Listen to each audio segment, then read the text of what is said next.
setujui bahawa pengurusi surau Taufik dikekalkan, iaitu Tuan Haji Azali. Timbalan pengurusi Haji Kamal, Imam, 3 calon, Wak Sarwani, Umar dan Haji Musyirah. Bilal, Encik Rizwan dan Haji Sayuti.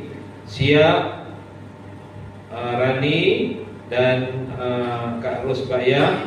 Chief Justice saya, Bendahari Puan Laras Fiza. Penolong Bendahari dikosongkan. Wakil Pemuda Cik Ismail. Wakil Muslimat Saliyah. Pengurus Jenazah Muslimat Puan Nurlela. AJK lelaki Cik Sayuti, Cik Mazlan dan 2 tambahan. AJK Muslimat, Ketua Muslimat,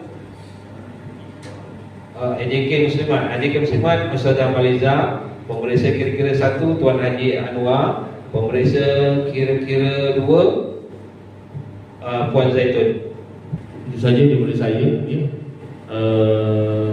Untuk memfungsikan mesyuarat agama khas pencalonan dan penjagaan Tugas Surau ini bagi selangor 2026 untuk jawatan kuasa bagi sesi 2027 hingga 2031. Syukur Alhamdulillah selesai sudah pemilihan jawatan Kuala Surau.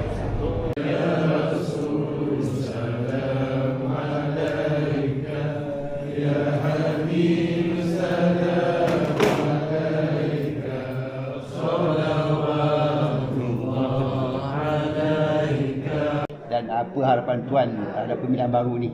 Okey, harapan saya semoga jawatan kuasa yang dilantik kali ini tingkatkan ukhuwah. Okey.